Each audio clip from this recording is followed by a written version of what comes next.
Nicole, aka the coach, is joining us on the Books4Guys podcast today. And we are so excited to have you, Nicole. How are you? I'm wonderful. Thanks so much for having me today. Glad to be here. Yeah, absolutely. I love that your nickname is the coach.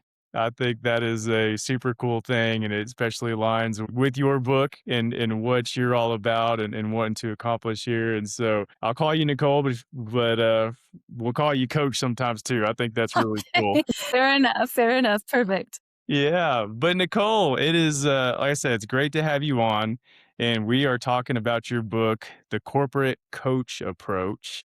And super excited as that resonates with me a little bit. I'm in the recruiting space, and so I work with people all the time who are making or trying to make career pivots or figuring out how to grow. And I'm not at your level by any means of working with people and helping them navigate some of the challenges they may have. But Nicole, you've worked with some really big corporations throughout your career, and now you've got a book out. But tell us a little bit about yourself and just your story of what you've done in your career and how it led you to putting this book out there. Absolutely. And these are great questions. And I love that you even are acknowledging in your space that speaking with others and helping them with their career path, regardless of how much experience you have, just the desire to want to help others. So don't sell yourself short. There is no endpoint in your own growth. And I've learned a lot about myself and my journey through helping others. And that is really how the book came about. I had never intended to write a book, but I was mentoring and coaching and guiding so many folks I was working with outside of family and friends, but also in all of these large corporations, whether they were C-suite or someone I was supporting or someone that reported to me or someone that I reported to, it often became the case where I was providing so much information and answering the same questions. I thought, well, I should write a book. And so I did. And it's been a really rewarding experience, challenging in some regards as far as publishing. The writing was the easy part. Publishing was a little bit more challenging, but I was really very excited when a publisher picked it up. That was a big hurdle versus self-publishing. There's so many different ways today to go about how to do that. But the title, the nomenclature of the coach actually was bestowed upon me by those I mentor. So it was a great privilege to know that I had made such an instrumental impact in their career that they gave me that name and that moniker. And so I'm really, really proud to carry it on and help them as we continue. Still really good friends that I keep in touch with. In fact, I just had lunch with a few folks last week. So it was really nice to just catch up with those individuals. Yeah. No, that's awesome. And like I mentioned before, I mean, you've been at companies such as Chevron, HP, Citigroup, Marriott International. So I mean, you've seen the inner workings of these large corporations, and like you said, and I've seen it too, people trying to navigate how to grow in these places. What's their next career path? Do they need to switch? Do they need to change their skill set? And it's super interesting right now, I think, with AI. That's just the hot button topic of, and again, in my recruiting space, it's been so interesting to see certain skill sets that used to be such in demand like 7 or 8 years ago, all of a sudden have a very quick shift now. And I'm having these conversations of like, what do I do? What should I learn? What certification should I get? If I want to go here, what does that look like? And I'm kind of along the ride with them and trying to help. But what did you see, I guess, in these organizations that really like gave you, I guess, your formula of putting this together to help create a path for people or at least provide some guidance for them? The patterns that I was seeing were consistently individuals afraid to make a decision or feeling too comfortable and then hesitant to make a move. So when you're too comfortable, it's very easy to stay in your course, right? You're shaking your head because you acknowledge this, you've seen the same thing. But when you are uncomfortable, you're growing. And I think a lot of leaders see that as a true asset and a strength. And if you're willing to just try, you're not going to be perfect right out of the gate, but just even willing to try and acknowledging that there's room for you to grow and you're going to lean on those for advice and coaching and mentorship. But just being visible when it matters, when it counts. And with AI, that's a topic, but I even want to go back a little bit more to COVID. I've been in a corporate environment pre and post COVID, and that whole dynamic has shifted the career trajectory as well, because now you have hybrid, you have remote work, you have to go back to the office, but you don't. You see your C-suite and your leaders maybe once a year at a big event, and everyone's veering to rub shoulders and elbows and get their 5 minutes of fame. But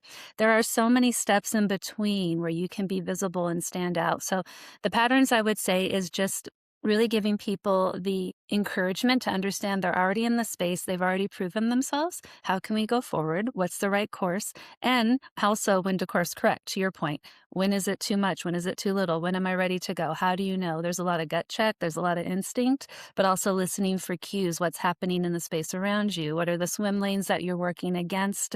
Where are there opportunities that aren't already fulfilled? I've created a lot of great roles from just showcasing the need by doing the work, pro bono, if you will, doing the work in advance and showcasing there's a need, and then going forward and building my own lane. Then you don't have to worry about stepping on somebody else's toes. But it's been a really interesting situation between the two dynamics, the two time periods. And those who have never worked in a corporate office and hanging around at the water cooler, it would be really hard to describe that now unless they watch the, Office Space. But Great other show. Right, but I mean, you are. I mean, I've wanted to take some printers out myself, but it's really a different environment now, and you really have to showcase your strengths and be visible when it counts, meaning when there's so much you're doing in the background, all the nuts and bolts of your day and the daily operations and fulfilling your tasks and doing reports and being on calls. But when it matters, when there's something really visible that's going to impact sales, revenue, timeline schedules, or maybe help your manager with their promotion or help your client secure another contract or extension, you can really showcase your strengths at that point, and that can be a whole nother career path. And just kind of say yes and see what happens. I mean, certainly you don't want to go too far off your skill set where you're going to fail. Like, I'm not suggesting that, but where you're interested in something and you've said, I can do this amount, I'm very interested in doing that, could we go forward? Have a conversation, just be open. It's really incredible what can happen when you just put yourself out there a little bit, but in such a way where it's appropriate to the needs of the organization. You don't want to try to sell them something they don't need. That's not going to work. But if it's something where you can benefit others and promote your career at the same time, fantastic. Yeah. I I'm kinda laughing at myself right now because I didn't even think about COVID, and it wasn't that long ago, and that single event has created so much change for people, and you mentioned it, the hybrid schedule, new grads not even starting in an office, not even knowing what that environment is like, and even like myself, I work remotely, and I sometimes forget what that environment was like, and I find myself wanting it a little more and more as I've gotten further away from it because you just kinda miss being around people, and I'm laughing too because I go to the yearly or biannual event where I get to see everybody's everything you're saying, I'm like, "Yep, check, check, yep." Right, I see it, and everyone's in line, like, oh, they're gonna kiss the princess ring or or get Yeah, their photo at the photo booth, but they're so inundated, and really it doesn't feel genuine when you're being approached once. There are ways that you can connect. There are ways that you can connect throughout the process, pardon me. You can connect throughout the process of that time period between where you can say, "Hey, we're gonna have a meeting in 3 months. Is there any way that I could help? Could I volunteer? Is there an area where I could provide some extra hands to put up a booth or a table or an event or do an icebreaker or something where you can be on those calls, those planning calls with the senior leadership. And that way, when you get there, you already have a reason to speak to them or they're coming to you. This worked out great, or a person didn't show up, or this, can you lend an extra hand? I have done crazy things at these events where the plants didn't show up, or the coffee service didn't arrive, or somebody spilled something on their suit, or there are so many ways that you can help in the background. Even presenting last minute, somebody got laryngitis and they needed a speaker, and the speech was handed to me and I went to the podium and I said verbatim, I appreciate everyone pretending that I have this memorized, so just go with me on this journey, it's going to be fantastic. And then I just read through it, and so everyone now is not stressed thinking about how's she going to do and how am I going to feel and are we going to get the information we need, and is this going to be a valuable exercise for us? But I've taken away that awkward moment where they know I'm not going to, why pretend? There's no way I'm going to memorize this, but I'm going to do the best I can. And when you are confident and understand what your strengths and weaknesses are and how you can counter your weaknesses with your strengths, then again, you can be in these different positions at these leadership meetings or these conferences or these networking opportunities. And I probably go to 3 or 4 a year, and it is so repetitive. And I really try to find ways to make something stand out or something that's different, where people then come to you because they're excited to see you. And then you really get that quality moment with those few individuals versus running around and then leaving just exhausted with a bunch of swag that you're going to throw in your drawer and forget about. No, and I love everything you're saying is pointing to just being proactive. Yes. And I think it was the McDonald's CEO. I saw an article or something where it was a leader saying like, no one cares about your career as much as you do. So if you're wanting to grow and you're wanting to go be in a management position, or you're wanting to take on more responsibility and you're wanting to make more money, like no one really is thinking like, how can I give Jerry a promotion today? Like, that's just not going to happen. You have to be super proactive in being noticed and taking the reins on your own career and getting to where you want to go to. And I love like everything you're saying is like, hey, go the extra mile, do the extra steps, help someone accomplish something that they're trying to do that you have the ability to help with. And it goes back to that comfortability part too. I cringe at it because I work with so many people who all of a sudden they may find themselves out of a job and they're like, why? They had no backup plan. I'm not telling anyone to like, hey, you should always be interviewing and searching for your next role, but always have something ready to go because no one cares as much about your job as you do. And so I think that's what I hear from you is the proactive part. It's refreshing to hear someone else say it just because I see it all the time too. And I'm like, you gotta get out there and do some things and take the reins on your own career and accomplish what you want to accomplish. That's your job. It's not anyone else's. And I have so many things I want to respond to, but I want to just break down a few items if I may. So, as far as you have to care about your career, there are a lot of folks that believe it falls on their manager, and you should schedule the one-on-ones, and you should do my performance review, and you are the one that's supposed to guide me. When really managers are going to respond well to you being, to your point, proactive. And I love that word because I have a very large project management background, and proactiveness is really the success to that different industry. But that's a whole nother podcast. But really being in a proactive stance and saying, this is the areas I'm interested in growth. Are there opportunities? If so, what should I start doing today? You can't just go into your performance review at year end and be like, so I'm ready to make a lot of money and have a promotion, sign the paperwork. You have to understand that there is a path to that. And there can be different opportunities that you can be noted for. Ooh, they mentioned they would be interested in that. We have an opening and maybe they could do interim. Maybe it might not be permanent, but you can get some exposure. So really realizing that you have to care about your career more than others and really take that to heart. I actually have a chapter in the book, chapter 10, about performance reviews and the process involved and how you can plan for them and how you can be prepared for them. And not all conversations are going to be positive. You might think, oh, I'm going to lead a whole team today, and you go out to find out that your whole job's redundant and they're not going to even continue with that service line. So what is your plan B? So to your point, to your commentary about having a plan B, I think having a C and a D as well. And here's the kicker. Here's the hard part: in advance, not when it's urgent. Oh my goodness, I'm going to lose my job in 3 weeks. What do you have for me? That's way too late. You need to have your network aligned. You need to have your resume updated, your profile, whatever social medias you're on, if that's your thing. But really having those conversations in advance and already building that rapport, because your urgency isn't going to be somebody else's. And that goes back to being proactive and being thoughtful about your career path and your journey. And no, I hadn't thought about this, but maybe that way. And having this conversation with you today is just really evidence that when I started, had no clue I was going to publish a book. I didn't know I was going to be in project management. I didn't know I was going to work in Fortune 10 and Fortune 100s. I just thought I'm going to do the best I can with what I know and try to find something interesting and make some friends along the way. And it has really grown into this very eclectic career, if you will, but it's led me all over the world. And now I'm here in the Black Hills in South Dakota, and that's been a whole nother shift in dynamics and workflow and industries where it's very heavily tourism versus Fortune 110, but I work remotely with a lot of my clients. So it really is just what you make of it, but really knowing that there are multiple ways. It's not a traditional path, and it's not the way it used to be where you sat at a company for 30 years and you got your pin and you got your check or your watch or whatever the case might be. There's so many different ways to go about it. But it has to really fall on your shoulders. You have to care about your career more than others. And when you do, people will notice and people will say, hey, this has really caught my attention. You've done this really well, or I saw that you really enjoyed that. We have a spot here. Could you lend a hand? So just being really noticeable that the way you present yourself and the way you carry yourself, your personal brand. There's a chapter, one is about personal branding as well, but how you present yourself and the approach you take and the way that folks realize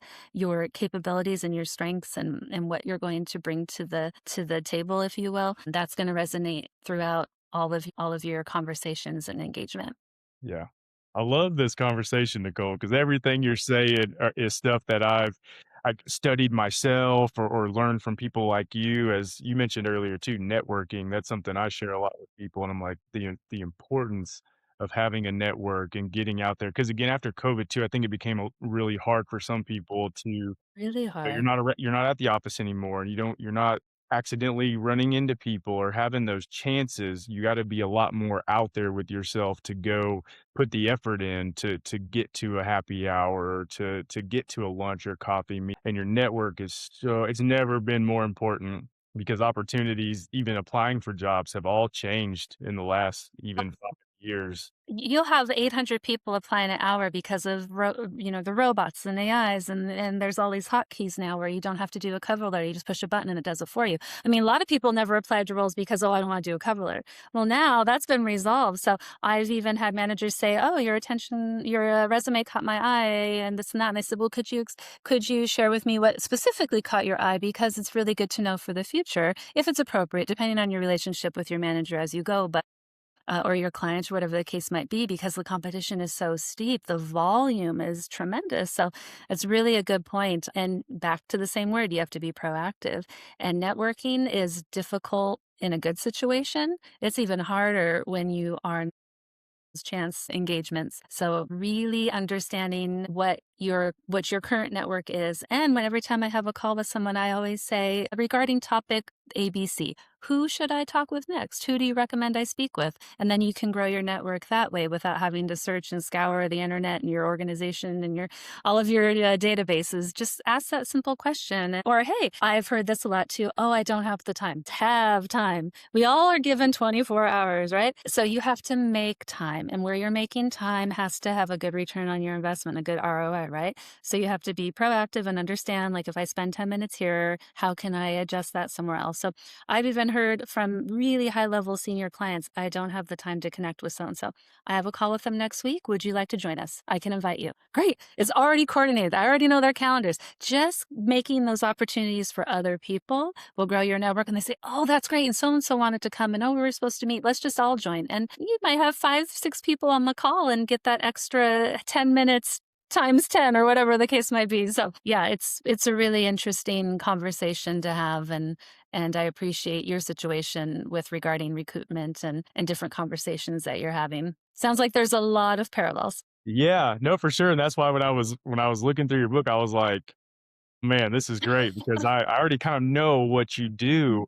But I've got a really interesting question for you because I'm thinking about this, and I feel like we're very similar as obviously, like, the discipline, proactive, striving to, get to where you wanna get to. How do you as a coach working with people who maybe don't understand that, do you ever get frustrated with coaching? Because sometimes you just wanna be like, to you, it's so easy, and to me, sometimes it's so easy. You're like, "You gotta network, you gotta do this," and it comes second nature because 'cause we've been doing it for a long time. But do you ever get frustrated with people who maybe aren't as receptive to the coaching? Or how do you handle that, working with people who just don't understand it as clearly as you do? Great question. And yes, of course, I'm human. You're going to be frustrated. But what I try to do is change the perspective and change the angle because it's easy from an external perspective. They're thinking differently, they're processing. But just like not all clients are good clients, not all projects are not all career paths. So instead, I try to just ask them questions where they can see the pitfalls or they can see the challenges that they might come across and say, hey, look, we're not mind readers. We don't know exactly what's going to happen. But based on what you've shared with me, I foresee the following 5 situations. So run these through your head and decide what is the best. What can you tolerate? What can you withstand? Where do you want to go? So at least you have a little bit of practice in advance. But I maybe not frustrated, but discouraged because I already see it happening. I've already seen the movie play out, if you will. So I try to share just these are the scenarios, give them options and say what would be the best option for you or where could we spend a little bit more time and really just not push because you're not going to get good results from someone who isn't ready or who isn't at that point yet, but they might come back to you. I've had folks come back a year or 2 or 3 years later and say, "Are you available?" or I should have listened to you. And that is what is the phrase that frustrates me the most. I should have listened to you because I really don't want to hear that. I don't want to hear I was right. I don't want to hear I should have listened to you. I want you to say that advice was fantastic. It was about 80% correct. This really set me up for success in this way. Those are the feedback that I would really love to hear and that's my goal. So I really appreciate that you've read through the book and found a lot of different conversation points because it was so important to me to write it in a systematic way where you could read any chapter at any time and you could learn something quickly, like the best practices checklist. Someone canceled and I have to present in 10 minutes and I haven't presented in 3 years, or I haven't presented in person since COVID. What do I need to think about right now? Read the list. You might not get promoted, but you might not get fired, right? So there's just different hints and tips and tricks. So I've already gone through the heartburn. I'm trying to save you from that situation as much as I can. And I really just want anyone to dive in at any time and learn something or a different perspective. If you're more senior in your career and you've had all these different situations, maybe the way that I present it or the story that I had could shape your perspective a little differently, especially if you're changing careers or you're working at home instead of in an office or vice versa. Well, I think this is what makes you such a good coach, Nicole, is being able to help others uncover the pitfalls instead of just telling them what they are and telling them what to do. Because as coaches in any industry, it seems the most successful are the ones that are they're very helpful at guiding you to figuring it out yourself. Because no one really wants to be told what to do. No one wants to be like beat over the head and being like, "Hey, you're doing this wrong. You're doing this wrong." But you have an approach that you're like, "Okay, I see the issues here, but I'm gonna help coach you so that you can see them as well, and then we can take the right steps to overcome these challenges or potential challenges so that you can get to where you wanna go to." So everything you were saying right there, I was just like, "This makes Nicole a good coach." She's guiding and nurturing, you may be frustrated in some phases of the process and who you're working with, but you don't let that get to you. You're like, "Okay, we're just gonna figure this out, I'm gonna keep guiding you along until you see it as well." So again, I think that's what makes you such a great coach in this space. And again, you have the credibility. You've worked at these places. You worked with a lot of people, and now you've got a book out, which is awesome. And it's I love hearing people say like, I didn't know I was gonna write a book because I just think that's so interesting. Because you're right, you're so busy with doing things, and I'm always interested, and I guess that kinda leads to my next question on, like, Yeah. when did you determine, like, "Hey, I need to write a book," because number 1, I think the best part about you writing a book is you can reach more people. It's not just one-on-one coaching where that's great, but there's maybe some other people out there that can get something just from reading your book, and they may not have to have just that one-on-one coaching, but instead of helping 10 people, now maybe you can help hundreds and thousands who are able to pick up your book. But when did that, I guess, moment occur though, where you were like, "Hey, I need to do this. I need to write this book." Yeah. I would say 2 years into remote living, if you will, fast forward, and it was to the point where I was answering the same questions constantly. And it was really truly out of efficiency. I have, as I mentioned, a project management background and everything is based on productivity and efficiency. And I just thought if I'm getting asked these questions so many times, there's must be so many more individuals that could benefit from this information. So it really came to a point where instead of writing this email every week, I'm going to write the book, publish it, and people can buy it and people can refer to it. So I would say it was to the point where I was just thinking strategically. I've been asked, there's a pattern. Once there's a pattern, something's happened more, 2, 3, 4 times. Now there's a need. Now there's a business model. I'm going to put it out there. And from that, there's been so many wonderful opportunities as of today. And again, thank you so much for having me. Doing these podcasts and having interviews and writing articles. And yeah, there is more exposure, but it wasn't as I said, I was never intending to write a book, but the need and the people were asking for it. So I said, okay, I'll write the book, but I'm only going to do it if I can do it concise and consolidated because I want them to actually read it. You know how hard it is to get someone to read a book. even an audiobook, we're competing for so much content out there.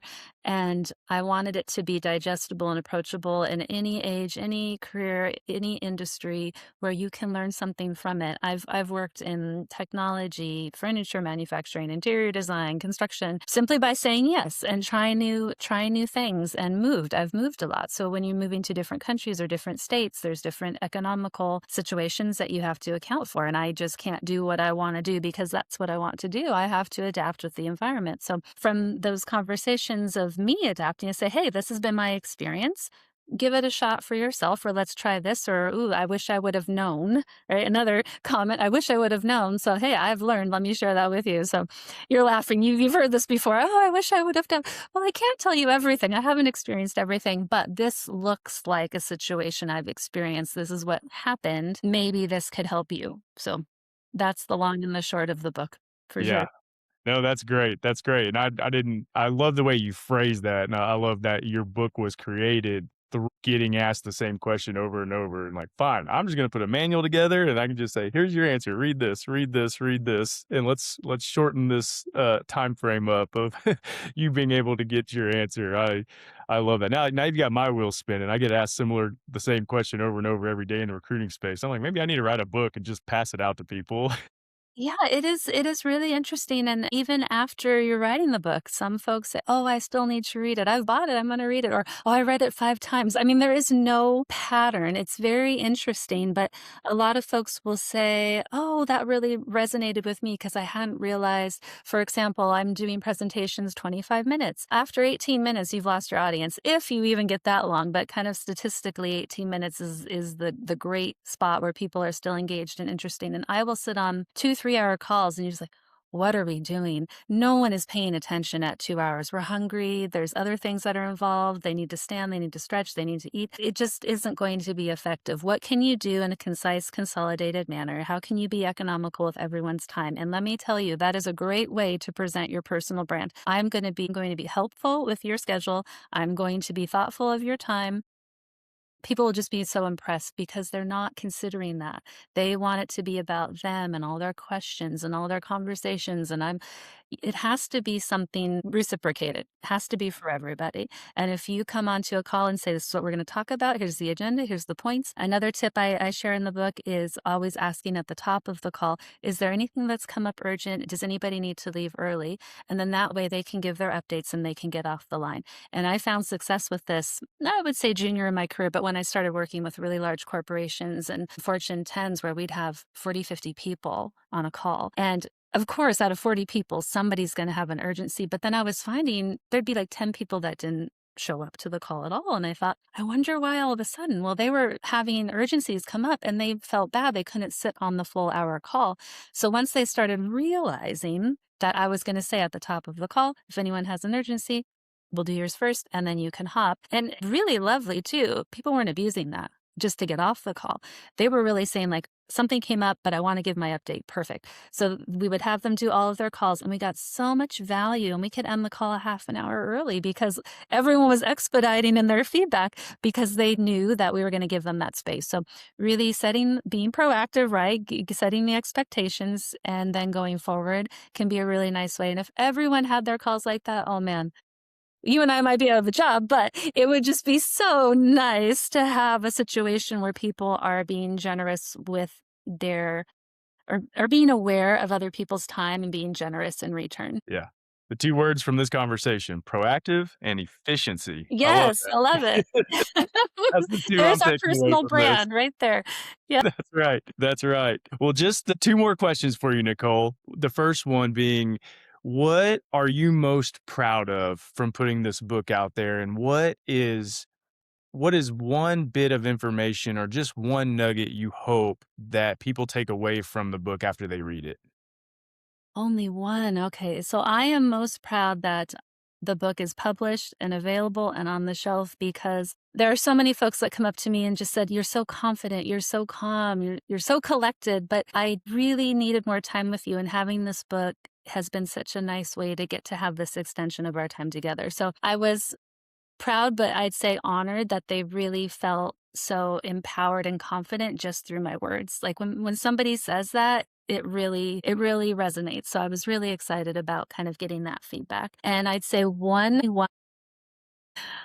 can I do 2? Can I was I about to say, choose? you can cheat and give 2. There's 2 good points. So what I really want people to take away from is chapter 1, your personal brand. Everything that you do is going to need to reflect your brand for consistency, because if you're not setting the tone for your intentional messaging and your brand, someone else is going to do that for you, and then you lose that opportunity to really showcase your strengths and capabilities. And then the other, because we're talking about efficiency and productivity, I'd say write like a journalist. Chapter 3. I took a journalism course in my undergrad, and it changed my life. I really wish I would have taken it sooner, but it really gets to the point of writing economically, because just as when you're speaking, when you're writing, these emails can't be exhaustive and page after page. People aren't going to read them. What do they need to know?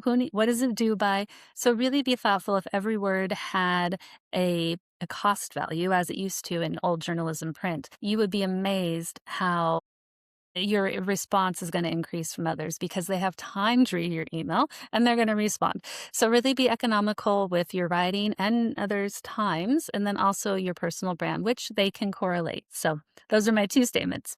We're gonna have to do a whole nother podcast, because personal brand and the efficiency I could talk with you about for another hour, because I'm right there with you. I love having the conversation of personal brand. It's so important now, So and important. whether you believe it or not, it is out there and it's so important. But then I love your efficiency on like email writing and inbox messaging and such. I'm all about like the short personal message instead of the long drawn out details. I'm like, just give me the main point. Like, I just want to tell me what I need to know and let's move on. I don't need a long drawn out AI written prompt, from you. Quality, not quantity. And if you need That's all of right. that background, if you need the historical, tell me what I need to know now and then put it underneath. That's fine. Yeah. There's good reason for that as well, especially if you're having people join the conversation midstream. That's fine too. But you don't need to beat people over the head. They know, they're aware, they've been involved. Just what do you need right now? And I have a whole story in there about people would just blatantly ignore my email when I was junior and becoming more familiar with different styles of corporate writing. And they would just walk over to my desk and say, "What do you need? I don't have time." No. So I really learned that just through trial and error. So you don't have to do that. Read the book. I've already done the hard work for you. So Yeah. yeah. I love that. I love that. Well, Nicole, thank you so much for coming on here and having this conversation today, because like you mentioned, people have sometimes short attention spans, and maybe they wouldn't know about your book or may not have interest in picking it up until they hear or watch this conversation. I've got friends who text me all the time. They'll be like, dude, I heard that your guest, I actually got that book now. And I'm like, that's what it took, you listening to the episode. And so that's what this is all about, is again spotlighting you and your career and your story, and hopefully there's some people that'll take something from this and pick up your book and get something from that as well. And so we've got it posted on the Books4Guys website. We'll make a LinkedIn post as well, and we'll get all that out there. But Nicole, you're doing some awesome work. It is so exciting to just hear you break it down, because again, everything you've been saying, I'm like, yes, yes, yes. And so just keep doing the great work and keep having an impact and helping people. And I'm sure there's going to be so many more people you can help now through your book. So it's very exciting. Thank you. You're very kind, and I appreciate you having me here today. It's been really fun. I'd love to come back. Let's have another call. Yeah, absolutely. We'll do it. So thank you, Nicole. Thank you.